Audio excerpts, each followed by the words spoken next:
বন্ধুরা আছে দুপুরবেলা রান্না বান্না করতেছি। মাছ এই যে আমি কাইটা দিয়ে পরিষ্কার করে নিছি। একটু বড় বড়গুলো আমি হলো ডাটা আলু দিয়ে বানাবো, আর যেগুলো ছোটো ছোটো এটা আমি চচ্চড়ি বানাবো। তো এই যে এখানে আমি ডাটা আলু কাইটে নিছি। এই যে অল্প ডাটা, 4টে ডাটা, একটা আলু, তরকারি বেশি। এগুলো তো বাচ্চা কাচ্চারা খাই না, মাছ তরকারি তো বাচ্চারা খাই না। এই যে এখানে আমি মরিচ পেঁয়াজ কেটে নিছি। এনে আর একটা প্যান বসাইয়া দিছি আমি, অনেক গরম। এই যে চিংড়ি মাছ, অল্প চিংড়ি মাছ আছে, অনেক গরম। তো চুলায় 2টা বসাই দিব। চিংড়ি মাছ দিয়ে যে শাকটা বানাবো আর কি। এই শাকটা কি শাক আমি জানি না আর কি। এই চিংড়ি মাছ দেওয়া, কুচো চিংড়ি মাছ দেওয়া এই শাকের তরকারিটা বানাবো। আমার কাছে চিংড়ি মাছ দেওয়া তরকারি বানালে ভালো লাগে। এই শাকটা এই যে দেখেন, এটা এই যে গাজর খেতে যে হয় ওই শাকের মতোই, কিন্তু ওইটা না। ঠান্ডার দিন আসতেছে, এটা গরমের দিন, ঠান্ডার দিনের টমেটো খেতে, গাজর খেতে শাক পাওয়া যায় যে, ওইটা খেতে অনেক মজা।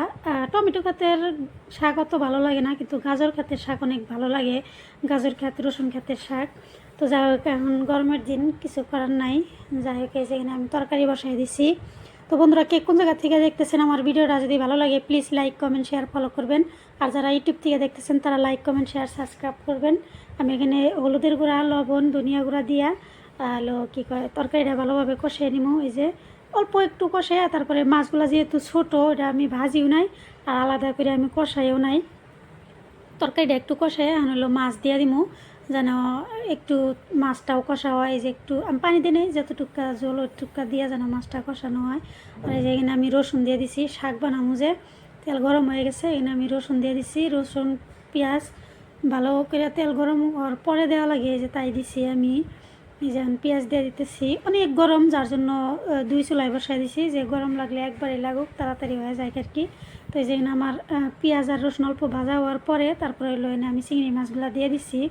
চিংড়ি মাছ বেশি ভাজলে আমার মনে হয় খাইতে ভালো লাগে না আর কি। এগুলোতে যেহেতু ছোটো ছোটো চিংড়ি, চিংড়ি মাছ তো এমনি তো মানে বড় চিংড়ি কি ছোটো চিংড়ি কি ভাজা বেশি হলে খাইতে কিন্তু করে ভালো একটা স্বাদ পাওয়া যাবে না। তো এই যে এখানে আমি মাছ দিয়ে দিলাম, দিয়ে একটু কষাই নিবো আর কি। এগুলো একদম নরম মাছ, ছোট ছোট মাছ আর কি। তো এই মাছ দিয়ে তরকারিটা দিয়ে একটু ভালোভাবে আমি একটু কষিয়ে নেবো। ওদিকে এই যে চিংড়ি মাছও আমার প্রায় ভাজা হয়ে গেছে। এখন আমি শাক দিয়ে দিব। এই যে শাক দিয়ে দিচ্ছি, এদিকে হইতে থাকুক। এদিকে যেদিকে তরকারি কষানো হয়ে গেছে, এনে একটু ঝোল দিয়ে দিব আর কি। দুপুরবেলা রান্না করতেছি বন্ধুরা, অবশ্যই দুপুরের খাবারটা আমার সবথেকে বেশি ভালো লাগে খাইতে, যার জন্য আপনাদের সাথে শেয়ার করি। আর সবই শেয়ার করি, আপনাদের সাথে ডাল ভাত খেলেও শেয়ার করি, ভর্তা ভাত খেলেও আমি আপনাদের সাথে শেয়ার করি, দেখাই। তো এই যে শাক অনেকগুলো ছিল, দেখেন কত অল্প হয়ে গেছে। শাকের এটাই অভ্যাস আর কি। এনে আমি ঝোল টোল কিছুই দিই নাই, পানি একদম একটুও দিই নাই। যতটুকু হয়েছে সেদ্ধ হয়েছে, শাক যেহেতু ভাবে সেদ্ধ হয়, তারপর একটু আমি পানি দিয়ে দিব। ওই যে এনে তরকারি, ডাটার তরকারিতে কষে আমি এনে ঝোল দিয়ে দিছি। ঝোল দিয়া তারপরে হলো আবার একটু জাল করে নিব। এগুলো মাছ একদম নরম থাকে, যার জন্য তার আমি কষাই নাই বা ভাজিও করি নাই।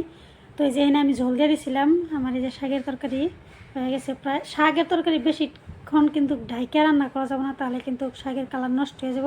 শাকের কালার নষ্ট হয়ে গেলে তরকারিটা খাইতে কোনো রকমই ভালো লাগবে না। তো আমার তরকারি কিন্তু হয়ে গেছে আর কি। শাকের তরকারি যেহেতু আমার ঝোল রাখার দরকার নাই।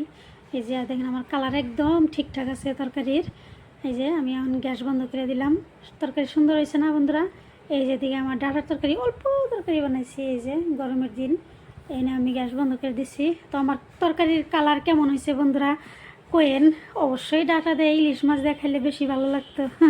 ইলিশ মাছ তো নাই আজকে।